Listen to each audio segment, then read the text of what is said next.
Good morning, students. Welcome to classes on economics of capital market. Today, we will be dealing with origin and development or evolution of stock exchanges in India. Evolution or origin and development of stock exchanges in India can be viewed under three phases, or we can study the origin and development of stock exchanges under three phases. Phase 1, 2, and 3. Phase 1 is a period before 1947, and phase 2 is a period between 1947 and 1991, and phase 3 is a period after 1991. So first let us focus on phase 1. Phase 1 is before independence or before 1947. Indian stock market marks to be one of the oldest stock exchange in Asia. We know that Indian stock market is the oldest stock market in Asia. Its origin traces back to 18th century when East Indian Company used to transact loan securities. East Indian Company അവരുടെ loan securities transact ചെയ്തുകൊണ്ടാണ് 18th സെഞ്ച്വറിയിൽ Indian stock മാർക്കറ്റിന് തുടക്കം കുറിച്ചത്.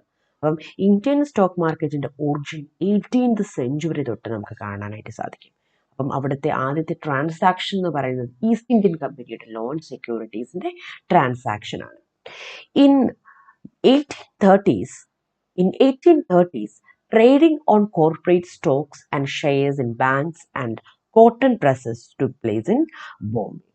1830s corporate സ്റ്റോക്സും ഷെയർസിൻ്റെയൊക്കെ സെയിലും പർച്ചേസും ബോംബെയിൽ നടന്നു. In 1839, the trading list became broader in Calcutta, where newspapers gave quotation of banks like Union Bank, Agra Bank, business ventures like Bengal Bonded Warehouse, Docking Company, Steam Tug Company, and so on. So 1930s തൊട്ട് ബോംബെയിൽ സ്റ്റോക്സിൻ്റെയും ഷെയർസിൻ്റെയും trade നടക്കാനായിട്ട് തുടങ്ങി. ബാങ്കിൻ്റെയും cotton പ്രസ്സസിൻ്റെയും ഒക്കെ സ്റ്റോക്കുകളുടെ trade നടക്കാനായിട്ട് തുടങ്ങി. അതുപോലെ തന്നെ 1839 കൽക്കട്ടയിൽ ട്രേഡ്സ് ആരംഭിച്ചു. അപ്പോൾ ബാങ്കുകളുടെയും അതുപോലെ തന്നെ ബിസിനസ് വെഞ്ചേഴ്സ് ആയിട്ടുള്ള കോട്ടൺ പ്രസ്സസിൻ്റെയും ഒക്കെ ഷെയർസും അതുപോലെ തന്നെ സെക്യൂരിറ്റീസുമാണ് ട്രേഡ് ചെയ്യപ്പെട്ടത്. കാരണം ആ സമയത്ത് ബാങ്കുകളും അതുപോലെ തന്നെ കോട്ടൺ പ്രസ്സസും അതുപോലുള്ള ബിസിനസ് വെഞ്ചേഴ്സുമായിരുന്നു ഡോമിനൻ്റ് ആയിട്ടുണ്ടായിരുന്നത്. പ്രോഫിറ്റ് മേക്കിംഗ് ആയിട്ടുള്ള ഇൻസ്റ്റിറ്റ്യൂഷൻസ് ആ കാലഘട്ടത്തിൽ കോട്ടൺ ഇൻഡസ്ട്രീസ് ഒക്കെ വളരെ പ്രോഫിറ്റ് ആയിട്ടുള്ള ഒരു ബിസിനസ് വെഞ്ചേഴ്സ് ആയിരുന്നു. അപ്പോൾ ഇതുപോലുള്ള ബിസിനസ് വെഞ്ചേഴ്സിൻ്റെ ഷെയർസും ബോൺസും അതുപോലെ തന്നെ മറ്റ് സെക്യൂരിറ്റീസുമാണ് മാർക്കറ്റിൽ ട്രേഡ് ചെയ്തിരുന്നത്. So traces of Indian capital market can be seen from 18th century. 18th century തൊട്ട് നമുക്ക് ഇന്ത്യൻ ക്യാപിറ്റൽ മാർക്കറ്റിലെ ട്രേസസ് നമുക്ക് കാണാനായിട്ട് സാധിക്കും. Between 1840 and 1850, banks recognized about half a dozen brokers and merchants in Bombay. ബോംബെയിലാണ് ഈ ഒരു stock exchange traces ഇന്ത്യയിൽ ആദ്യമായിട്ട് കാണാനായിട്ട് സാധിക്കുന്നത്. 1840-50s ഒക്കെ ആയപ്പോൾ മെർച്ചൻസിൻ്റെയും ബ്രോക്കേഴ്സിൻ്റെയും എണ്ണം ഹാഫ് എ ഡസൻ, അതായത് 6-7 ബ്രോക്കേഴ്സും മെർച്ചൻസും ഒക്കെ അവിടെ രൂപപ്പെട്ടു. An informal group of 20 brokers began trading under many in the opposite to town hall of Bombay from mid-1850s. From mid-1850s, a group of 20 brokers started trading in Bombay. ബോംബെയിൽ 20 ബ്രോക്കേഴ്സിൻ്റെ ഒരു group ഒരു ബനിയൻ ട്രീയുടെ കീഴിൽ അവർ സ്റ്റോക്സിൻ്റെ trade നടത്താനായിട്ട് തുടങ്ങി. In 1860s, exchange flourished with 60 brokers. 1860s ആയപ്പോഴേക്കും 20 brokers എന്നുള്ളത് അവരുടെ എണ്ണം ഇൻക്രീസ് ചെയ്തു 60 ബ്രോക്കേഴ്സ് ആയി. In fact, share mania in India began with American Civil War. Civil War broke and cotton supply from US to Europe stopped.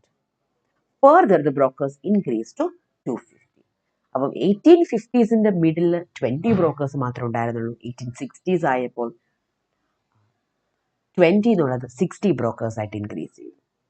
ഇന്ത്യയിൽ ഒരു share മാനിയ അല്ലെങ്കിൽ ഷെയർസിനോടുള്ള ഒരു പ്രിഫറൻസ് വന്നത് അമേരിക്കൻ സിവിൽ വാറോട് കൂടിയാണ്. അമേരിക്കൻ സിവിൽ വാർ ഉണ്ടായിക്കഴിഞ്ഞപ്പോൾ യു എസിൽ നിന്ന് കോട്ടൺ യൂറോപ്പിലേക്ക് സപ്ലൈ ചെയ്യാൻ സാധിക്കാത്തൊരവസ്ഥ വന്നു. അപ്പം സാധാരണ യൂറോപ്പിലേക്ക് യു എസിന്റെ കോട്ടൺ ആണ് യൂറോപ്പിലേക്ക് കയറ്റുമതി ചെയ്തിരുന്നത്. പക്ഷെ അമേരിക്കൻ സിവിൽ വാർ വന്നതോടുകൂടി യു എസിന് യൂറോപ്പിന് കോട്ടൺ സപ്ലൈ ചെയ്യാൻ സാധിക്കാതെ വന്നു. അങ്ങനെ ഒരു സാഹചര്യം വന്നപ്പോൾ ഇന്ത്യൻ കോട്ടണ് യൂറോപ്പിൽ ഡിമാൻഡ് ഇൻക്രീസ് ചെയ്തു. അപ്പം ഇന്ത്യയിൽ നിന്ന് കോട്ടൺ യൂറോപ്പിലേക്ക് സപ്ലൈ ചെയ്യാനായിട്ട് തുടങ്ങി. അപ്പോൾ ഇന്ത്യൻ കോട്ടൺ ഇൻഡസ്ട്രീസിന്റെ പ്രോഫിറ്റ് ഇൻക്രീസ് ചെയ്തു. ഇന്ത്യൻ കോട്ടൺ ഇൻഡസ്ട്രീസിന്റെ ഷെയർസിനും സെക്യൂരിറ്റീസിനും ഇന്ത്യൻ ക്യാപിറ്റൽ മാർക്കറ്റിൽ ഡിമാൻഡ് കൂടി. അപ്പം അമേരിക്കൻ സിവിൽ വാറോട് കൂടി ഇന്ത്യൻ സ്റ്റോക്ക് മാർക്കറ്റ് ഫ്ലറിഷ് ചെയ്തു. ഇന്ത്യൻ സ്റ്റോക്ക് മാർക്കറ്റിൽ ബ്രോക്കേഴ്സിന്റെ എണ്ണം 250 ആയിട്ട് ഇൻക്രീസ് ചെയ്തു. Finally, in 1875, eminent businessman Premchand Roychand officially founded the Native Share and Brokers Association, which was later renamed as Bombay Stock Exchange. 1875ഓടുകൂടിയാണ് ഒരു stock exchange form ചെയ്തത്. പ്രേംചന്ദ് റോയ്ചന്ദ് എന്ന് പറയുന്ന businessman native share and stock brokers association form ചെയ്തുകൊണ്ട് ഒരു official ആയിട്ടുള്ള ഒരു association, ബ്രോക്കേഴ്സിന്റെ official association Premchand Roychand form ചെയ്തു. ഈ അസോസിയേഷനാണ് പിന്നീട് BSE ആയിട്ട്, ബോംബെ സ്റ്റോക്ക് എക്സ്ചേഞ്ച് ആയിട്ട് റീനെയിം ചെയ്തത്. BSE, it's location changed frequently as size of group increase. ബ്രോക്കേഴ്സിന്റെ എണ്ണം ഇൻക്രീസ് ചെയ്യുന്നതിനനുസരിച്ച് BSE അതിന്റെ ലൊക്കേഷൻ ചേഞ്ച് ചെയ്തു. അപ്പോൾ ഒരു ബനിയൻ ട്രീയുടെ കീഴിൽ തുടങ്ങിയ ബോംബെ സ്റ്റോക്ക് എക്സ്ചേഞ്ച് ബ്രോക്കേഴ്സിന്റെ എണ്ണം കൂടിയപ്പോൾ അവർ പല സ്ഥലങ്ങളിലേക്ക് മൂവ് ചെയ്തു, പല ബിൽഡിങ്ങുകളിലേക്ക് മൂവ് ചെയ്തു. അവസാനം അവർ ദലാൽ സ്ട്രീറ്റിലെ ഒരു ബിൽഡിങ്ങിലേക്കാണ് മൂവ് ചെയ്തത്. ഈ ദലാൽ സ്ട്രീറ്റിലാണ് ഇപ്പോൾ BSE locate ചെയ്യപ്പെട്ടിരിക്കുന്നത്. In 1914, there were only 3 stock exchanges in India: Mumbai Stock Exchange, Ahmedabad Stock Exchange, and Kolkata Stock Exchange. And there was dominance in activities of Mumbai or Bombay Stock Exchange. Bombay stock exchange ആണ് ഇപ്പോഴും ഒരു dominance ഉള്ളത്. അപ്പം before ഇൻഡിപെൻഡൻസിന് മുമ്പുള്ള കാലഘട്ടത്തിൽ stock എക്സ്ചേഞ്ചസിന്റെ development നമ്മൾ പരിശോധിക്കുകയാണെങ്കിൽ 18th century തൊട്ട് സ്റ്റോക്ക് എക്സ്ചേഞ്ചിന്റെ ട്രേസസ് നമുക്ക് കാണാനായിട്ട് സാധിക്കും. സ്റ്റോക്ക് ട്രേഡ് 18th സെഞ്ച്വറിയിൽ ഈസ്റ്റ് ഇന്ത്യൻ കമ്പനിയാണ് സ്റ്റോക്ക് ട്രേഡ് ആദ്യമായിട്ട് ഇന്ത്യയിലേക്ക് ഇനീഷ്യേറ്റ് ചെയ്തത്. അതിനുശേഷം ഇന്ത്യൻ സ്റ്റോക്ക് മാർക്കറ്റ് ഷെയർസിന്റെ ട്രേഡും കോർപ്പറേറ്റ് സ്റ്റോക്സിന്റെ ട്രേഡും ഒക്കെ നടത്തി. ബാങ്കുകളുടെയും കോട്ടൺ പ്രസ്സസിന്റെയും സ്റ്റോക്കുകളാണ് ഇൻഡിപെൻഡൻസിന് മുമ്പ് കൂടുതലായിട്ടും സ്റ്റോക്ക് മാർക്കറ്റിൽ ട്രേഡ് ചെയ്യപ്പെട്ടത്. സ്റ്റോക്ക് മാർക്കറ്റിൽ പതുക്കെ ബ്രോക്കേഴ്സിന്റെ എണ്ണം ഇൻക്രീസ് ചെയ്തു. അമേരിക്കൻ സിവിൽ വാറോടുകൂടി ബ്രോക്കേഴ്സിന്റെ എണ്ണം 250 ആയി. ബ്രോക്കേഴ്സിനെ എല്ലാം കൂടി ഒരുമിച്ച് ചേർത്ത് Premchand Roychand native share and stock brokers association start ചെയ്തു. അത് പിന്നീട് BSE ആയി ഫോം ചെയ്തു. അങ്ങനെ ഇന്ത്യയുടെ തന്നെ അല്ലെങ്കിൽ ഏഷ്യയുടെ തന്നെ ഏറ്റവും പഴയ സ്റ്റോക്ക് എക്സ്ചേഞ്ച് ഫോം ചെയ്തു. 1914 ആയപ്പോൾ 3 സ്റ്റോക്ക് എക്സ്ചേഞ്ചസ് ആണ് ഇന്ത്യയിലുള്ളത്: മുംബൈ, അഹമ്മദാബാദ്, കൊൽക്കത്ത. അപ്പം ബിഫോർ ഇൻഡിപെൻഡൻസ് ഇന്ത്യയിൽ 3 സ്റ്റോക്ക് എക്സ്ചേഞ്ചസ് മാത്രമായിരുന്നു ഉണ്ടായിരുന്നത്: മുംബൈ, അഹമ്മദാബാദ് ആൻഡ് കൊൽക്കത്ത. അപ്പം ഇതാണ് നമ്മൾ ഫേസ് 1 ഇന്ത്യൻ സ്റ്റോക്ക് മാർക്കറ്റിന്റെ ഇവല്യൂഷന്റെ ഫേസ് 1 എന്ന് പറയുന്നത് before independence. From 18th century to 1947 ഈ ഒരു കാലഘട്ടത്തിൽ സ്റ്റോക്ക് എക്സ്ചേഞ്ചിന്റെ ഡെവലപ്മെന്റ് ആണ് ഫേസ് 1 നമ്മൾ പറയുന്നത്. അപ്പം ഒരു ലാഗ്ഡ് ആയിട്ട് വളരെ സ്ലോയിലായിട്ടുള്ള ഒരു ഡെവലപ്മെന്റ് ആണ് ഫേസ് 1 നമുക്ക് കാണാനായിട്ട് സാധിക്കും. Phase 2 is a period between 1947 to 1991. In phase 2, the first phase of phase 2 is the 2 decades after independence. In these 2 decades, only 1 new stock exchange in the country developed. Indian ഇൻഡിപെൻഡൻസിന് ശേഷം 1947 തൊട്ട് 1991 വരെയുള്ള കാലഘട്ടമാണ് face 1. ഈ face 1ന്റെ first phase, അതായത് 1947 തൊട്ട് 1960 വരെയുള്ള കാലഘട്ടം എടുക്കുകയാണെങ്കിൽ ഒരേ ഒരു സ്റ്റോക്ക് എക്സ്ചേഞ്ച് മാത്രമാണ് രാജ്യത്ത് ഡെവലപ്പ് ചെയ്തത്, ബാംഗ്ലൂർ സ്റ്റോക്ക് എക്സ്ചേഞ്ച്. നമ്മൾ പറഞ്ഞു ഫേസ് 1ൽ 3 സ്റ്റോക്ക് എക്സ്ചേഞ്ചസ് ആണ് ഡെവലപ്പ് ചെയ്തത്: Mumbai stock exchange, Ahmedabad stock exchange and Calcutta stock exchange. ഇൻഡിപെൻഡൻസിന് ശേഷം ഒരേ ഒരു സ്റ്റോക്ക് എക്സ്ചേഞ്ച് ആണ് ഡെവലപ്പ് ചെയ്തത്. 20 വർഷം കൊണ്ട് ഒരേ ഒരു സ്റ്റോക്ക് എക്സ്ചേഞ്ച് ആണ് ഡെവലപ്പ് ചെയ്തത്, Bangalore stock exchange. But number of companies listed in stock exchanges rose from 1,125 in 1947 to more than 1,500 in 1969. Capital of the listed companies increased from rupees 270 crores to rupees 1,800 crores during the same period. അപ്പം stock എക്സ്ചേഞ്ചിൻ്റെ എണ്ണം കാര്യമായിട്ട് ആദ്യത്തെ ആ ഒരു 20 വർഷം കൊണ്ട് ഉണ്ടായില്ലെങ്കിലും listed കമ്പനീസിൻ്റെ എണ്ണവും listed കമ്പനീസിൻ്റെ ക്യാപിറ്റലും increase ചെയ്തു. In 1957, Government of India recognized Bombay Stock Exchange as the first stock exchange in India under Securities Contract Regulation Act. So 1956 ആയപ്പോൾ BSEനെ recognized stock exchange എന്ന പദവിയിലേക്ക് ഉയർത്തി. Number of stock exchanges increased from just 4 in year 1960 to 20 in the year 1991. 4 stock എക്സ്ചേഞ്ചിൽ നിന്ന് 1991 ആയപ്പോഴേക്കും second ഫേസിന്റെ last ഭാഗത്തേക്ക് ആയപ്പോഴേക്കും 20 stock exchange ആയിട്ട് ഇൻക്രീസ് ചെയ്തു. Number of listed company have crossed 6,000 marks and capital of listed companies have also increased over ₹32,000 crores. അപ്പം face 2-ൽ tremendous increase ആണ്. Number of listed കമ്പനീസിൻ്റെ കാര്യത്തിൽ, നമ്പർ ഓഫ് സ്റ്റോക്ക് എക്സ്ചേഞ്ചസിൻ്റെ കാര്യത്തിൽ, capital of listed കമ്പനീസിൻ്റെ കാര്യത്തിൽ, ഈ 3 indicators, ഈ 3 വേരിയബിൾസും എന്താണ്, tremendous ആയിട്ടുള്ള ഒരു ഇൻക്രീസ് ആണ് ഈ 3 കാര്യങ്ങളിലും കാണാനായിട്ട് സാധിക്കുന്നത്. സ്റ്റോക്ക് എക്സ്ചേഞ്ചസ് 4 to 20 ആയിട്ട് ഇൻക്രീസ് ചെയ്തു. ലിസ്റ്റഡ് കമ്പനീസ് 1,500-ൽ നിന്ന് 6,000 ആയിട്ട് ഇൻക്രീസ് ചെയ്തു. Capital of listed companies have increased from 1,800 crores to 32,000 crores.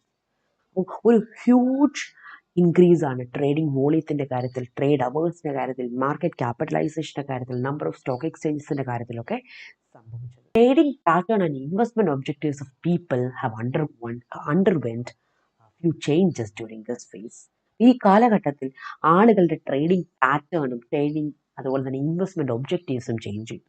ഈ കാലഘട്ടത്തിൽ, ഈ 1947 തൊട്ട് 1991 വരെയുള്ള കാലഘട്ടത്തിൽ ട്രമെൻഡസ് ആയിട്ട് കമ്പനീസിൻ്റെ എണ്ണമൊക്കെ ഇൻക്രീസ് ചെയ്തപ്പോൾ, ലിസ്റ്റഡ് കമ്പനീസിൻ്റെ എണ്ണമൊക്കെ ഇൻക്രീസ് ചെയ്തപ്പോൾ ആളുകളുടെ ട്രേഡിംഗ് പാറ്റേൺ, ഇൻവെസ്റ്റ്മെന്റ് ഒബ്ജക്റ്റീവ്സിൽ ചേഞ്ചസ് വന്നു. കൂടുതൽ സ്പെക്കുലേറ്റീവ് ആക്ടിവിറ്റീസും ഫ്രോഡുലന്റ് പ്രാക്ടീസസും നടത്താനായിട്ട് തുടങ്ങി. അപ്പം ഒരു മാനുവൽ സിസ്റ്റമാണ് 1947 തൊട്ട് 1991 വരെയുള്ള കാലഘട്ടത്തിൽ സ്റ്റോക്ക് എക്സ്ചേഞ്ചുകളിൽ ഉണ്ടായിരുന്നത്. ഓപ്പൺ ഔട്ട്ക്രൈ സിസ്റ്റമാണ് ഉണ്ടായിരുന്നത്. അപ്പോൾ ഈ സിസ്റ്റത്തിൽ ലെസ് ട്രാൻസ്പെറൻ്റ് ആയിട്ടുള്ള ഒരു സിസ്റ്റമാണ്. അപ്പോൾ ഈ ഒരു സിസ്റ്റത്തിൽ ഒരുപാട് ഫ്രോഡുലന്റ് പ്രാക്ടീസസും ഒരുപാട് സ്പെക്കുലേറ്റീവ് ആക്ടിവിറ്റീസും കടന്നുകൂടി. അപ്പോൾ ഫേസ് 2 ഒരു huge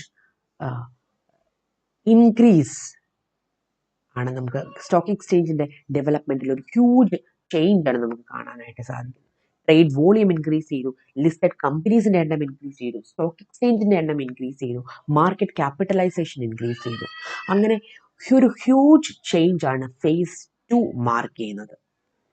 Now let us move on to phase 3. Phase 3 is from 1991. So in the aftermath of a major scandal with market manipulation involving a BSE member named Harshit Mehta, BSE responded to call for reforms.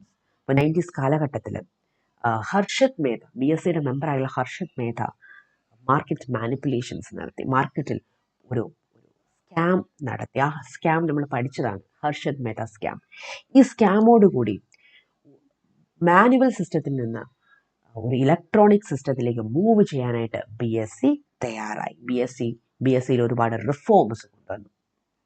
BSEയിൽ changes ഉണ്ടായി. അതുപോലെ തന്നെ എന്താണ്, government encourage creation of NSE, electronic market സെക്യൂരിറ്റീസിന് electronic market provide ചെയ്തുകൊണ്ട് fully automated ആയിട്ടുള്ള NSE national stock exchange form ചെയ്തു.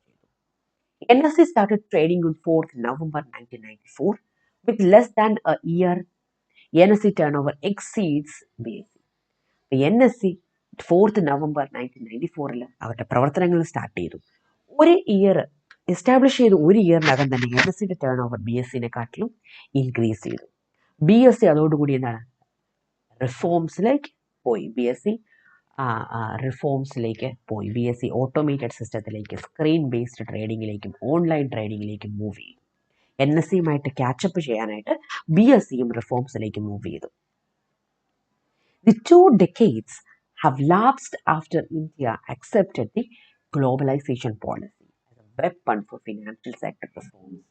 From restricted regime, slowly economy moved towards open economy. Instead of control and restriction, words management and development were used frequently. അപ്പോൾ 1990s നമുക്കറിയാം, നമ്മൾ globalisation policies നമ്മൾ implement ചെയ്തു. Liberalisation, privatisation, globalisation പ്രോഗ്രാംസിൻ്റെ ഭാഗമായിട്ട് Indian financial സെക്ടറിൽ ഒരുപാട് reforms കൊണ്ടുവന്നു. ഒരുപാട് സ്ട്രിക്റ്റ് ആയിട്ടുള്ള റിജിംസ് അല്ല, നമ്മുടെ ഇക്കോണമിനെ നമ്മൾ ഓപ്പൺ അപ്പ് ചെയ്തു. അപ്പോൾ നമ്മൾ ഇക്കോണമി, നമ്മുടെ ക്യാപിറ്റൽ മാർക്കറ്റിനെ, ഫിനാൻഷ്യൽ സെക്ടറിനെ മാനേജ് ചെയ്യുക, ഡെവലപ്പ് ചെയ്യുക.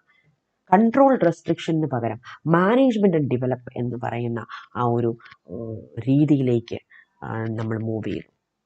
ഫിനാൻഷ്യൽ സെക്ടറിൽ ഒരുപാട് റിഫോംസ് വന്ന ഒരു കാലഘട്ടമാണ് 1990s. By the year 1991, number of listed companies was over 6,000, which crossed 11,000 marks in 2011. അപ്പോൾ 1990s 6,000 ആയിരുന്നു ലിസ്റ്റഡ് കമ്പനീസിൻ്റെ എണ്ണം. അത് 11,000 ആയിട്ട് 2011 ആയപ്പോൾ 11,000 ആയിട്ട് ഇൻക്രീസ് ചെയ്തു.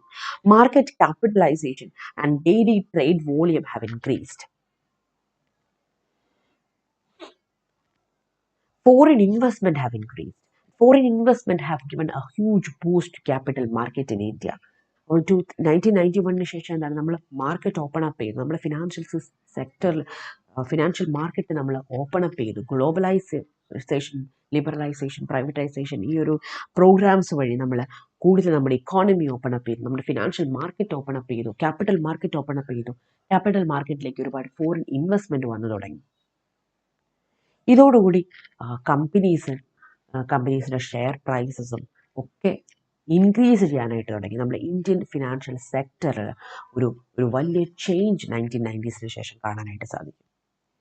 At present, there are 24 recognized stock exchanges in India. Out of them 21 are regional stock exchanges, and 3 stock exchanges, namely NSE, OTC, BSE, have nationwide trading network. ഇപ്പോൾ നമുക്ക് എന്താണ് 24 റെക്കഗ്നൈസ്ഡ് സ്റ്റോക്ക് എക്സ്ചേഞ്ചസ് ആണുള്ളത്. അതിൽ 21 എണ്ണം regional stock exchange ആണ്. 3 stock exchange, national stock exchange, Bombay stock exchange, over the counter exchange of India. ഈ 3 stock exchanges ആണ് national stock exchanges. And stock exchanges, both regional and national stock exchanges, have adopted screen-based trading. Majority regional stock exchanges, എല്ലാ national stock എക്സ്ചേഞ്ചിലും ഇപ്പോൾ screen based trading ആണ്. Electronic, automated, hi-tech technology use ചെയ്തിട്ടുള്ള trading ആണ് നടക്കുന്നത്. അപ്പോൾ ഇൻവെസ്റ്റേഴ്സിൻ്റെ interest protect ചെയ്തുകൊണ്ട് വളരെ ട്രാൻസ്പെറൻ്റ് ആയിട്ട്, വളരെ ഫെയർ ആയിട്ടുള്ള ട്രേഡിംഗ് മെക്കാനിസമാണ് ഇപ്പോൾ സ്റ്റോക്ക് എക്സ്ചേഞ്ചുകളിൽ കാണാനായിട്ട് സാധിക്കുന്നത്. So origin and development or evolution of stock exchanges can be analyzed using 3 phases. നമുക്ക് 3 ഫേസസ് യൂസ് ചെയ്തിട്ട് നമുക്ക് സ്റ്റോക്ക് എക്സ്ചേഞ്ചിൻ്റെ ഡെവലപ്മെൻറ്റിനെ നമുക്ക് പഠിക്കാനായിട്ട് സാധിക്കും. Face 1, before independence. ബിഫോർ 1947 ആ ഒരു കാലഘട്ടത്തിലെ സ്റ്റോക്ക് എക്സ്ചേഞ്ചിൻ്റെ ഡെവലപ്മെൻറ്റ് വളരെ സ്ലോ ആയിട്ടുള്ളൊരു ഡെവലപ്മെൻറ്റാണ്. 18th സെഞ്ച്വറി തൊട്ട് 1947 വരെയുള്ള കാലഘട്ടത്തിൽ സ്റ്റോക്ക് എക്സ്ചേഞ്ച് വളരെ പതുക്കെയാണ് ഡെവലപ്പ് ചെയ്തത്. അതിനുശേഷം face 2, from independence 1947 to 1991. After independence to before reform period. ഇൻഡിപെൻഡൻസിനും റിഫോം പീരീഡിനും ഇടയ്ക്കുള്ള കാലഘട്ടമാണ് ഫേസ് 2. ഈ കാലഘട്ടത്തിൽ ആദ്യത്തെ 20 വർഷത്തിൽ ഒരേ ഒരു സ്റ്റോക്ക് എക്സ്ചേഞ്ച് മാത്രമേ ഇന്ത്യയിൽ ഫോം ചെയ്തുള്ളൂ, ബാംഗ്ലൂർ സ്റ്റോക്ക് എക്സ്ചേഞ്ച്. അതിനുശേഷം സ്റ്റോക്ക് എക്സ്ചേഞ്ച് 20ആയിട്ട് 1991 ആയപ്പോഴേക്കും 20 സ്റ്റോക്ക് എക്സ്ചേഞ്ചസ് ഇന്ത്യയിൽ ഉണ്ടായി. അതുപോലെ തന്നെ ലിസ്റ്റഡ് കമ്പനീസിൻ്റെ എണ്ണം 6000 ആയിട്ട് ഇൻക്രീസ് ചെയ്തു. ലിസ്റ്റഡ് കമ്പനീസിൻ്റെ ക്യാപിറ്റൽ 32,000 crores ആയിട്ട് ഇൻക്രീസ് ചെയ്തു. ഈ ഒരു സമയത്ത് നമുക്കറിയാം ഫേസ് 2 നമുക്ക് പറയാനായിട്ട് സാധിക്കും ട്രമൻഡസ് ആയിട്ടുള്ള ഇൻക്രീസ് ആണ് ട്രേഡ് വോളിയത്തിൻ്റെ കാര്യത്തിലും ട്രേഡിംഗ് അവേഴ്സിൻ്റെ കാര്യത്തിലും മാർക്കറ്റ് ക്യാപിറ്റലൈസേഷൻ്റെ കാര്യത്തിലും ഉണ്ടായത്. അതേപോലെ തന്നെ ട്രേഡിംഗ് പാറ്റേണിലും ഇൻവെസ്റ്റ്മെൻറ്റ് ഒബ്ജക്റ്റീവ്സിലും ചേഞ്ചസ് ഉണ്ടായി. ആളുകൾ മാനിപ്പുലേഷൻസും സ്കാംസും സ്പെക്കുലേറ്റീവ് ആക്ടിവിറ്റീസും ഒക്കെ സ്റ്റോക്ക് എക്സ്ചേഞ്ചസിൽ നടത്താനായിട്ട് തുടങ്ങി. ഇതാണ് ഫേസ് 2 പ്രത്യേകത. Phase 3 is from 1991 to till today. ഇന്ന് വരെയുള്ള 1991 തൊട്ട് ഇന്ന് വരെയുള്ള കാലഘട്ടത്തെയാണ് നമ്മൾ ഫേസ് 3 ആയിട്ട് പറയുന്നത്. അപ്പോൾ ഫേസ് 2 മാനിപ്പുലേഷൻസും സ്കാൻഡൽസും ഒക്കെ കാരണം BSE റിഫോംസിലേക്ക് കടന്നു. BSE ഇലക്ട്രോണിക് ആയിട്ടുള്ള ട്രേഡിംഗ് പ്ലാറ്റ്ഫോം പ്രൊവൈഡ് ചെയ്യാനായിട്ട് തുടങ്ങി. അതേപോലെ തന്നെ ഈ ഒരു കാലഘട്ടത്തിൽ NSE ഡെവലപ്പ് ചെയ്തു. ഗ്ലോബലൈസേഷൻ പോളിസി വന്നതോടുകൂടി എന്താണ് ഒരുപാട് റിഫോംസ് ഫിനാൻഷ്യൽ സെക്ടറിൽ വരികയും ഇക്കോണമി ഓപ്പൺ അപ്പ് ചെയ്യുകയും ചെയ്തു. അതുവഴി ലിസ്റ്റഡ് കമ്പനീസിൻ്റെ എണ്ണം 11,000 ആയിട്ട് ഇൻക്രീസ് ചെയ്തു. മാർക്കറ്റ് ക്യാപിറ്റലൈസേഷൻ ട്രേഡ് വോളിയം ഒക്കെ ട്രെമൻഡസ് ആയിട്ട് ഇൻക്രീസ് ചെയ്തു. ഫോറിൻ ഇൻവെസ്റ്റ്മെൻറ്റ് ഇൻക്രീസ് ചെയ്തു. അതുപോലെ തന്നെ ഇപ്പോൾ റെക്കഗ്നൈസ്ഡ് സ്റ്റോക്ക് എക്സ്ചേഞ്ചസ് 24 എണ്ണമാണ് ഇന്ത്യയിൽ റെക്കഗ്നൈസ്ഡ് സ്റ്റോക്ക് എക്സ്ചേഞ്ചസ്. അതിൽ 21 റീജിയണൽ സ്റ്റോക്ക് എക്സ്ചേഞ്ചും 3 national stock exchange NSE, OTCI and BSE. 3 national stock exchange. Majority stock exchanges screen based trading, automated modern facilities use ചെയ്തിട്ടുള്ള trading ആണ് ഇപ്പോൾ നടത്തുന്നത്. So origin and development of Indian Stock Exchange. We have discussed the origin and development of Indian Stock Exchange using 3 phases. ഈ 3 phases use ചെയ്ത് നമ്മൾ origin and development of stock exchanges in India നമ്മൾ കണ്ടു കഴിഞ്ഞു. I hope this class is clear. Thank you, students.